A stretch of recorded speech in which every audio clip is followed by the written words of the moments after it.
قرآن نے جو پردہ بتایا ہے، قرآن نے جو پردہ بتایا ہے، جن لوگوں سے پردہ بتایا ہے، وہ ایک لمبی لسٹ ہے کہ ان سے پردہ، ان سے پردہ، ان سے پردہ، ان سے پردہ، اور جن سے پردہ نہیں ہے اس کی بھی ایک لمبی لسٹ ہے، ان سے پردہ نہیں، ان سے پردہ نہیں، اس میں باپ بھی شامل ہے، سسر بھی شامل ہے، ان سے پردہ نہیں ہے۔ اسی طریقے سے ساس کا داماد سے پردہ نہیں ہے، پوری ایک لسٹ ہے قرآن کی۔ اس لسٹ کو بتاتے بتاتے قرآن کریم میں یہ آیت بھی موجود ہے، اب الطفل الذی لم یظہروا علی عورات النساء۔ طفل کہتے ہیں چھوٹے سے بچے کو، طفل جو بچہ بھی گھٹنوں کے بل چلتا ہے یا اٹھ کے چلتا ہے، 5-6 سال کا ہے، چل رہا ہے، اٹھ رہا ہے، قرآن اس بچے کے بارے میں کہہ رہا ہے، اے عورتوں، اے خواتین، اے میری بندیوں، تم ان سے پردہ نہیں کر سکتی ہو۔ سسر سے پردہ نہیں ہے، شوہر سے پردہ نہیں ہے، بیٹے سے پردہ نہیں ہے، ان سے پردہ نہیں ہے۔ اب الطفل الذی لم یظہروا علی عورات النساء، تمہیں پردے میں چھوٹ دیتے ہوئے ان بچوں کو سے بھی پردہ نہ کرنے کی چھوٹ دی جا رہی ہے کہ تم ان بچوں سے بھی پردہ نہیں کر سکتی ہو۔ علی عورات النساء، جو ابھی عورتوں کے پردے، ان کی ستر، ان کی شرمگاہ اور ان کے ننگے پن کے بارے میں نہیں جانتے، یعنی ان بچوں سے بھی پردہ نہیں ہے جن کو ابھی عورت کے خفیہ اندرونی معاملات کے بارے میں جن کو علم نہیں ہے، ان بچوں سے بھی پردہ کی چھوٹ ہے، تم ان سے بھی پردہ نہیں کر سکتی ہو، کوئی گناہ نہیں ہے۔ کھلے ان کے سامنے بھی کھلے عام آ سکتی ہو، ان کو اپنی گود میں بٹھا سکتی ہو، اور چھوٹے چھوٹے بچوں کو اپنی گود میں لے کے تم ان کو بھی چوم سکتی ہو، بوسہ لے سکتی ہو، کوئی حرج کی بات نہیں ہے۔ چھوٹے چھوٹے بچوں سے تم ہاتھ بھی ملا سکتی ہو، مصافحہ بھی کر سکتی ہو۔ اسلام کی محبت ہے تو مانو، نہیں ہے تو جو دل چاہے کرو۔ اللہ کے نبی نے فرمایا، جب شرم و حیا کسی کے اندر سے نکل جاتی ہے تو اس کا جو دل چاہے وہ کر سکتا ہے، جب شرم و حیا نہیں تو جو دل چاہے کرے۔ اب اس کے اوپر کوئی چیز نہیں رہ گئی جب شرم و حیا ہی نہیں رہی۔ اللہ کے نبی چیخ کر کہتے ہیں، ان اول ما یرفع عن حاذ الامت الحیاء والامانۃ، ہماری امت سے سب سے پہلے جو چیز اٹھائی جائے گی وہ حیا ہے، شرم میں سب سے پہلے یہ دور کر دی جائے گی۔ آج شرم و حیا بک چکی ہے، نیلام ہو چکی ہے، شرم و حیا نام کی کوئی چیز نہیں رہ گئی ہے، شرم و حیا نام کی کوئی چیز آج باقی نہیں رہ گئی ہے۔ آج لڑکے اور لڑکیاں ایک ساتھ گفتگو کرتے ہوئے، سائیکل چلاتے ہوئے، باتیں کرتے ہوئے جا رہے ہیں، یہ شرم و حیا نام کی کوئی چیز نہیں رہ گئی ہے۔ وہ ایک دور تھا، وہ ایک دور تھا میرے بھائیوں کہ جنگ جمل کے موقع پر جب حضرت عائشہ ایک جگہ پر بیٹھی ہوئی تھی اور حضرت علی میں جنگ ہو رہی تھی، حضرت علی رضی اللہ تعالیٰ عنہ نے ایک رکا، ایک پرچہ، ایک نوٹ لکھا اور نوٹ لکھ کر حضرت عائشہ کے بھائی عبد الرحمن کو دیا اور فرمایا کہ یہ اپنی بہن عائشہ کو دے کر آؤ، اس میں میں نے کچھ چیزیں لکھوائی ہیں، حضرت عائشہ کو وہ پسند آ جائیں تو مجھے بتا دینا، اس میں ہم نے کچھ مشورے لکھے ہیں، حضرت عائشہ اگر ان مشوروں سے خوش ہو جائیں تو مجھے بتانا۔ او میرے نوجوان ساتھیوں، آئے معظم پور کے لوگوں، آئے اس گاؤں میں رہنے والوں، آئے بنگال سے جڑنے والوں، سنو، حضرت عبد الرحمن حضرت عائشہ کے بھائی حضرت علی کا پرچہ لے کر آ رہے ہیں، گھوڑے پر بیٹھے ہوئے، گھوڑے کی پیر کی ٹھوکریں دھول اڑا رہی ہیں، اس دھول میں حضرت عائشہ سمجھ نہیں پائی کہ اس گھوڑے پر بیٹھ کر کون آ رہا ہے۔ حضرت عائشہ نے جلدی سے پردہ کر لیا اور جلدی سے اپنا چہرہ چھپا لیا اور منہ موڑ لیا، اور عبد الرحمن آتے ہیں اور ان کے ہاتھ میں پرچہ دیتے ہیں، لیجئے یہ پرچہ حضرت علی نے دیا ہے۔ حضرت عائشہ نے اس پرچے کو لیا اور پرچہ پڑھنے سے پہلے کہا، اے اللہ یہ کون سا دور آ گیا ہے، اے اللہ یہ کیا زمانہ آ گیا ہے، اب لوگ میرے پاس دلیری کے ساتھ آنا شروع ہو گئے ہیں، اب میرے پاس آنے میں شرماتے بھی نہیں ہیں، اے اللہ یہ کیا دیکھ رہی ہوں میں کہ لوگ اب بالکل نڈر ہو گئے اور لوگ میرے پاس برجستہ آنے لگے ہیں، پہلے آواز دیتے تھے، اپنا نام بتاتے تھے، سب کچھ کہتے تھے، اس کے بعد میرے میرے پاس آتے تھے، اے اللہ اب لوگوں میں اتنی جرأت اور بے باکی ہو گئی ہے، اتنی نڈرتا آ گئی ہے کہ اب ڈائریکٹ ہم سے پاس آ گئے اور ہم سے باتیں کرنے لگے۔ حضرت عبد الرحمن نے جب اپنی بہن عائشہ کے منہ سے یہ جملے سنے تو کہتے ہیں، اے بہن ذرا پلٹ کر دیکھو، میں تمہارا اپنا بھائی عبد الرحمن ہوں، میں غیر نہیں ہوں۔ تب حضرت عائشہ نے پلٹ کر دیکھا تو سامنے ان کے سگے بھائی کھڑے تھے۔ تب انہوں نے اطمینان کا سانس لیا، تب انہوں نے چین کی سانس لی۔ میرے بھائیوں، حضرت عائشہ کا پردہ کرنا اور اپنے بھائی سے کو پہچان نہ سکیں تو یہ کہنا، اب لوگوں میں یہ کتنی دلیری اور بہادری پیدا ہو گئی ہے کہ وہ اب بلا روک و ٹوک میرے پاس آ جاتے ہیں۔ اے اللہ یہ میں کیا دیکھ رہی ہوں؟ غور کیجئے اس جملوں پر، حضرت عائشہ کی زبان سے یہ نکلنے والے جملے آج ہماری ماں بہنوں کو کیا درس دیتے ہیں۔ آج ان کی جرأت و بہادری دیکھو، جس کے ساتھ جائیں چلی جاتی ہے، جس کے ساتھ جائیں ٹہل لیتی ہے، جس کے ساتھ بیٹھنا چاہے بائک پہ سوار ہو جاتی ہے، جس کے ساتھ جانا چاہے مارکیٹ میں چلی جاتی ہے۔ ذرا تصور کرو میرے پیارے ساتھیوں، حضرت عائشہ تو اپنے بھائی سے بھی نہیں دیکھ رہی ہیں۔ جب پتہ چلتا کہ یہ میرے بھائی ہے تب انہوں نے چہرہ کھول کر اپنے بھائی کو دیکھا، کہا کہ اب کوئی بات نہیں، اب شک میرا دور ہو گیا ہے۔ ذرا تصور کیجئے حضرت عائشہ کو یہ بھی پسند نہیں کہ کوئی آئے اور بغیر مجھے اپنا نام بتائے اور بغیر اجازت لیے ہوئے مجھ سے ملے۔ میری ماں بہنوں ہمیں سوچنا پڑے گا کہ یہ سب کیا ہے اور آج ہم کس دلدل میں گھسے ہوئے ہیں۔ ترقی اس کو نہیں کہا جا سکتا ہے جس کو ہم ترقی کا نام دے رہے ہیں، یہ ترقی نہیں ہے جس کو ہم ترقی کہہ رہے ہیں۔ ترقی آپ کو کرنا ہے تو 1400 سال پیچھے کی طرف آپ کو جانا پڑے گا۔ جیسا کہ کل میں نے ایک واقعہ سنایا تھا کہ پاکستان کی ایک لڑکی جس کا نام شہناز ہے، آج بھی وہ پائلٹ ہے لیکن چہرے کا پردہ کرتی ہے اور ہاتھ میں گلیوز پہنتی ہے اور ہوائی جہاز اڑاتی ہے، سعودیہ تک کی دوری طے کرتی ہے۔ اس کو سعودی اور کویت اور دبئی تمام لوگوں نے اس کو دعوت دی، لیکن اس نے کہا نہیں، ہم پاکستان کی لڑکیوں کے لیے عبرت بننا چاہتے ہیں، ان کو یہ سبق دینا چاہتے ہیں کہ ہم پردے کے اندر بھی اگر ترقی کرنا چاہیں تو کر سکتے ہیں، پردہ ہماری ترقی میں رکاوٹ نہیں ہے۔ ذرا تصور کریے آپ، یہ کیا چیز تھی؟ یہ کون سا جذبہ تھا؟ اللہ کے نبی اعلان کر رہے ہیں کہ النساء حبالۃ الشیطان۔ اب کیا رہ جاتا ہے اس حدیث کے بعد، اس جملے کے بعد اب کیا رہ جاتا ہے؟ میری بہنوں برا مت ماننا، اللہ کے نبی نے کیوں کہا ہے النساء حبالۃ الشیطان؟ عورتیں یہ شیطان کی رسیاں ہیں۔ نہیں، تمہیں برا نہیں ماننا چاہیے، ساری عورتیں اس میں شامل ہیں۔ کیا ہماری ماں نہیں ہے؟ کیا جرجیز کی بہن نہیں ہے؟ کیا جرجیز کی ماں نہیں ہے؟ عورتوں میں تو وہ بھی شامل ہے۔ تو پھر یہ کیوں سمجھتی ہو کہ میں تمہیں کہہ رہا ہوں شیطان کی رسی؟ جہاں اللہ کے نبی صلی اللہ علیہ وسلم نے تمہیں شیطان کی رسی کہا ہے، وہاں یہ بھی فرمایا ہے کہ ان الدنیا کلھا متاع وخیر متاع الدنیا المرأۃ الصالحہ۔ دنیا ساری کی ساری فائدہ حاصل کرنے کی چیز ہے، اور سب سے بہترین پونجی، سب سے بہترین فائدہ حاصل کرنے کی چیز جس سے فائدہ اٹھایا جائے وہ نیک عورت ہے۔ غور کرو، یہ بھی کہا جہاں شیطان کا جال کا ہے، شیطان کی رسی کا ہے، وہاں دنیا کی سب سے محبوب چیز بھی تمہیں بتایا ہے۔ اب دونوں کے فرق کو سمجھو، کیا کہا ہے؟ النساء حبالۃ الشیطان لیصید بها الرجال، لیصید بها الرجال۔ شیطان کی رسیاں ہیں یہ عورتیں، اور شیطان اسی جال کو ڈال کر، اسی رسی کو ڈال کر مردوں کا شکار کرتا ہے۔ شیطان جب کسی آدمی کو پھانستا ہے تو اسی شکار کا استعمال کرتا ہے، اسی جال کو پھینکتا ہے، اسی کو خوبصورت بنا کر مردوں کے سامنے پیش کرتا ہے۔ یہ چیز چیخ چیخ کر اللہ کے نبی نے کہا ہے، اسی کے ذریعے وہ بہکانے کی کوشش کرتا ہے.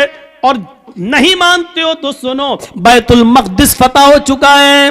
مسلمانوں نے بیت المقدس کو دیکھنے کے لیے حضرت عمر فاروق کے پاس خبر بھیجی ہے، امیر المومنین بیت المقدس ہم نے فتح کر لیا ہے، آپ آئیے اور آپ 2 رکعت نماز اس میں پڑھا دیجئے تاکہ ہم آپ کے پیچھے نماز پڑھ لیں. بیت المقدس آئیے. حضرت عمر مدینے سے بیت المقدس کی طرف سفر کر رہے ہیں، بیت المقدس کی طرف چل رہے ہیں، بیت المقدس کی طرف جا رہے ہیں، بیت المقدس کی طرف جا رہے ہیں. راستے میں یہودیوں کی بستی پڑتی ہے، عیسائیوں کی بستی پڑتی ہے. راستے میں یہودی بھی ہیں، عیسائی بھی ہیں، ان کی بستی پڑی ہوئی ہے. ان یہودیوں نے اور عیسائیوں نے اپنی اپنی لڑکیوں کو نیم برہنہ، آدھی ننگی لڑکیوں کو اپنے گھروں کی چھتوں پر کھڑا کر دیا ہے اور یہ کہہ رکھا ہے کہ دیکھو، اگر عمر کا کوئی بھی ساتھی تم میں سے کسی کو آواز دے یا اشارے سے بلائے تو تم میں سے کوئی بھی منع نہ کرے، جس کو بلائے وہ اس کے ساتھ چلی جائے. اگر عمر کے کسی ایک آدمی نے تمہارے ساتھ منہ کالا کر لیا، عمر کے کسی ایک ساتھی نے اگر تمہارے ساتھ زنا کر لیا، عمر کے کسی ایک ساتھی نے بھی اگر تمہارے ساتھ جسمانی تعلق قائم کر لیا تو ہم کامیاب ہو جائیں گے اپنے مقصد میں. یہودیوں نے اور عیسائیوں نے اپنی لڑکیوں کو نیم برہنہ اپنے گھروں کی چھتوں پر کھڑا کر دیا. غور کرو، یعنی شیطان نے اپنا جال بچھا دیا صحابہ کو بدنام کرنے کے لیے، صحابہ کو برباد کرنے کے لیے، صحابہ کے ایمان کو جھجوڑنے کے لیے، صحابہ کے ایمان کو ختم کرنے کے لیے.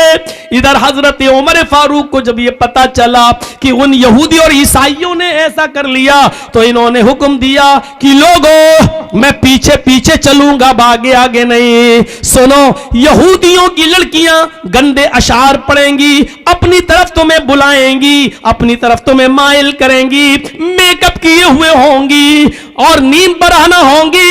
آئے میرے ساتھیوں، تم لوگوں نے ایک لمبی جنگ لڑی ہے، کئی مہینوں سے تم اپنے گھر نہیں گئے ہو سکتا ہے کہ تم میں سے کسی کو اپنی بیوی کی یاد آ رہی ہو، کیونکہ کئی مہینے تم جنگوں میں رہے ہو اور اپنے بال بچوں سے، اپنی بیوی بچوں سے تم ملے نہیں ہو. اس لیے ہو سکتا ہے تھوڑی دیر کے لیے تمہاری نظریں ان یہودی لڑکیوں پر ٹک جائیں، ان عیسائی لڑکیوں پر ٹک جائیں، اور یہ بھی ہو سکتا ہے کہ نظروں سے نظریں ملیں اور یہ تیر نظروں کے راستے سے دل کے اندر پیوست ہو جائے. کہیں ایسا نہ ہو کہ پھر تم میں سے کوئی غلط کام کر بیٹھے.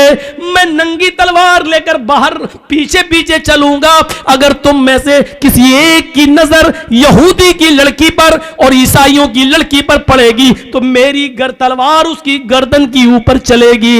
تمہارے قرآن کا حکم ہے، قل للمؤمنات یغضضن من ابصارهن ويحفظن فروجهن ولا يبدين زینتهن، کہ تم جب بھی بازاروں میں یا کہیں چلو تو اپنی نگاہیں نیچی کر کے چلو. یہ عورتوں کا حکم ہے تو تمہیں بھی حکم ہے، قل للمؤمنین یغضوا من ابصارهم. آئے محمد کے ساتھیو، تم بھی نگاہیں نیچی کر کے چلو. تمہیں بھی حکم ہے اپنی نگاہیں نیچی رکھنا اور قرآن کی آیت پڑھتے ہوئے نکل جانا، کوئی کسی کی طرف نظر اٹھا کر نہیں دیکھے گا. حضرت عمر نے جب یہ خطبہ دیا، سارے صحابہ نے اپنے دل کی گہرائیوں میں پیوست کر لیا اور چلنے لگے.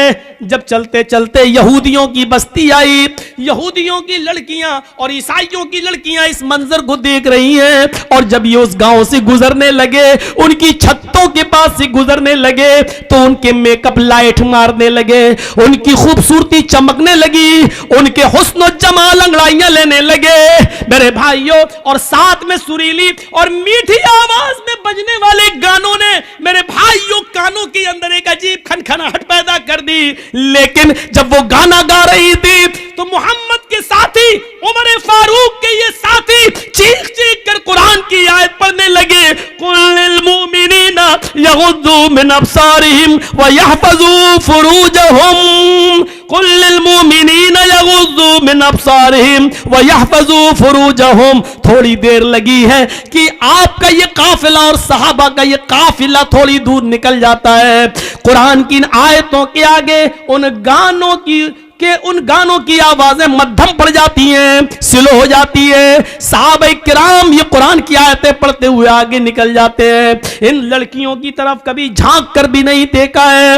ان لڑکیوں نے سوچا ہمارے ماں باپ تو ہماری عزت کا سودا کرنے کے لیے تیار ہو گئے, لیکن عمر کے ساتھیوں نے ہماری طرف نظر اٹھا کر بھی نہیں دیکھا, ہماری عزت و آبرو کو محفوظ رکھا, کسی نے ہماری عزت و آبرو سے کھلواڑ نہیں کیا. لہٰذا یہی وہ لوگ ہیں جو آگے بھی ہماری شرمگاہ کی, ہماری عزتوں کی حفاظت کریں گے, ہماری باڈی اور ہماری جسموں کی حفاظت کریں گے, جنہوں نے ہمیں گھاس نہیں ڈالی. اگر ہم ان کی بیوی بن جائیں, ہم ان کی رفیق حیات بن جائیں, ہم ان کی شریک حیات بن جائیں, تو یہ ہمارا کتنا احترام کریں گے. وہ اپنی چادریں اوڑھ کر اپنا جسم چھپا کر گھروں کی چھتوں سے نیچے اترتی ہیں اور بھاگتی اور دوڑتی ہوئی جاتی ہیں اور کہتی ہیں اے عمر کے ساتھیو, اے عمر کے ساتھیو, اے امیر المومنین کے ساتھیو, اکیلے کہاں چلے جا رہے ہو؟ ہماری عزت و آبرو کی حفاظت کر کے ہماری طرف نظریں اٹھا کر بھی نہ دیکھے اور چلے جا رہے ہو. ہمارے ماں باپ نے تو ہماری عزتوں کا سودا کر دیا تھا, لیکن تم نے ہماری عزت و آبرو کی طرف نظر اٹھا کر بھی نہیں دیکھا. تم ہی ہماری حفاظت کر سکو گے.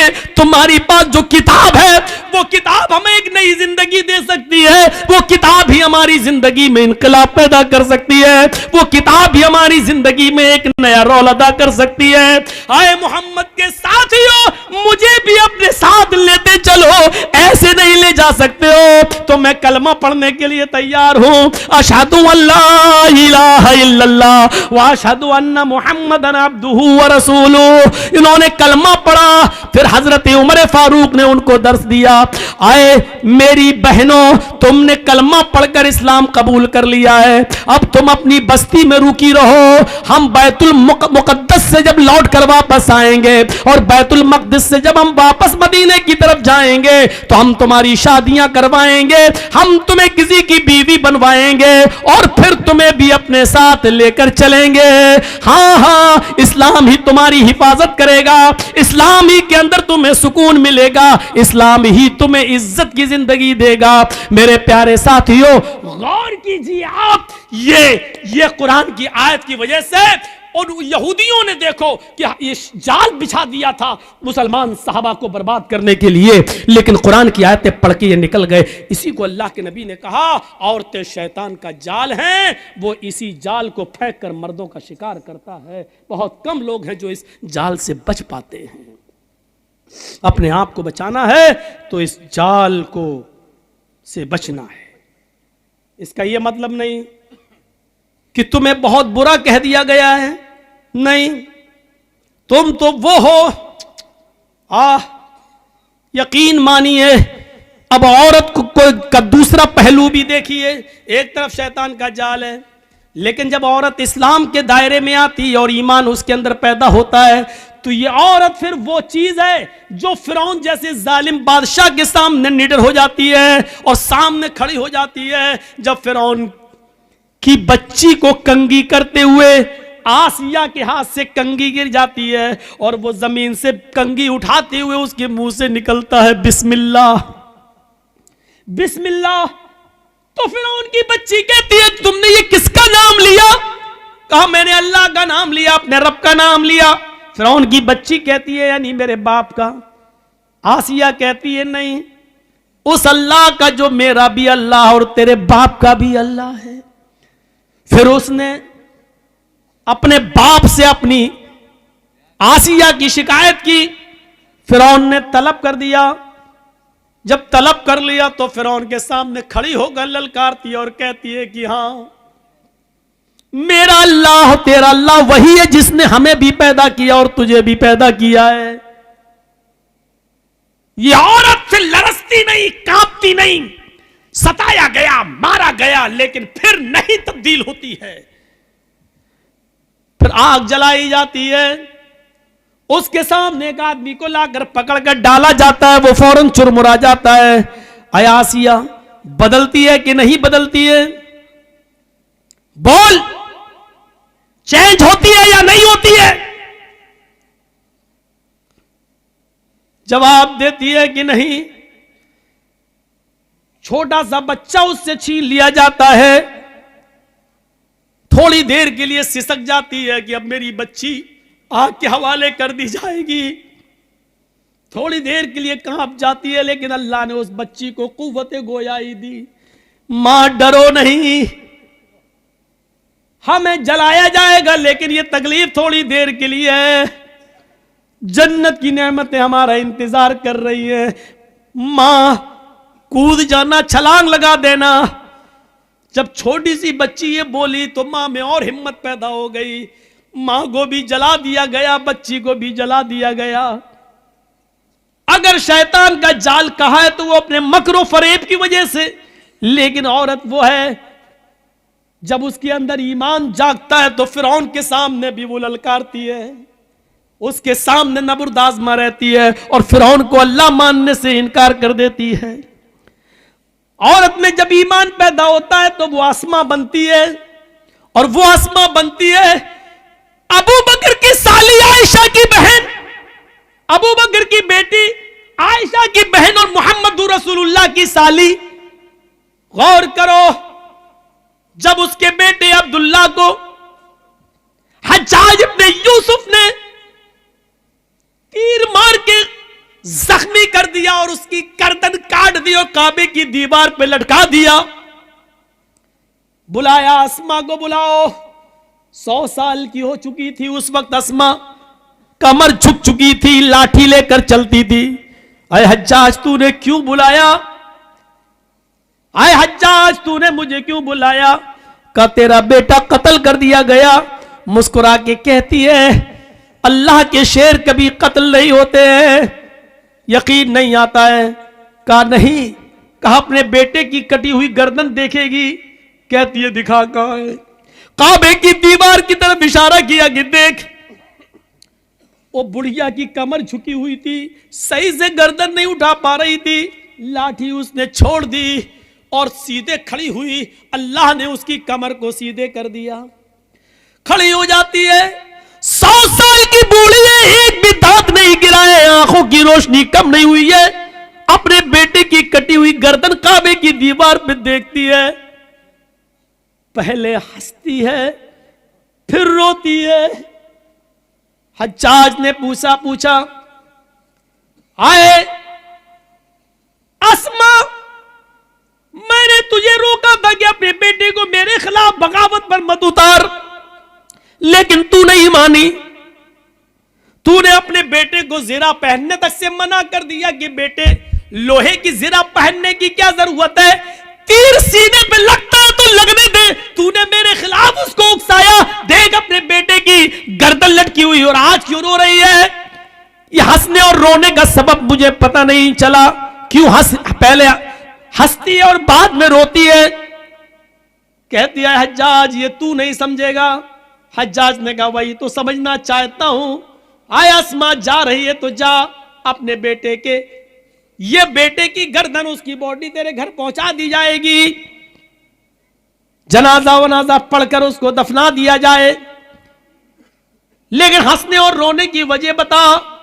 تو یہی اسما ہے جو ہنسنے کی وجہ بتاتی ہے کہ اے حجاج اپنے بیٹے کی خوش قسمتی پہ ہنس رہی ہوں، اور روئی اس لیے کہ وہ میری بدقسمتی ہے، اپنی بدقسمتی پہ رو رہی ہوں۔ حجاج نے کہا تیرے بیٹے کی خوش قسمتی کیا ہے؟ اس کی گردن تو کٹ گئی اور تو خوش قسمتی کہہ رہی ہے، اور تیری بدقسمتی کیا ہے جو تو رو رہی ہے؟ اس نے کہا حجاج میرے بیٹے کی خوش قسمتی ہے کہ گردن کٹنے کے بعد، جان چھیننے کے بعد، اس کے جسم کو، اس کی گردن کو اس کے جسم سے الگ کرنے کے بعد، سب کچھ چھیننے کے بعد بھی تو نے میرے بیٹے کی مسکراہٹ نہیں چھین سکا ہے۔ آئے حجاج کعبے کی دیوار پہ لٹکا ہوا میرے بیٹے کی گردن مسکراتے ہوئے کہہ رہی ہے ابھی شہید کے مرنے کا وقت نہیں آیا ہے، اللہ کی راہ میں جو قتل کر دیا جائے وہ مرتا کہاں ہے، وہ تو زندہ ہے۔ میرے بیٹے کی کٹی ہوئی گردن، ہنستا ہوا چہرہ یہ کہہ رہا ہے کہ میرا بیٹا مرا نہیں ہے، ابھی اس خطیب کے مرنے کا وقت نہیں آیا ہے۔ اچھا تو تیری بدقسمتی کیا ہے؟ آئے حجاج میں رو اس لیے رہی ہوں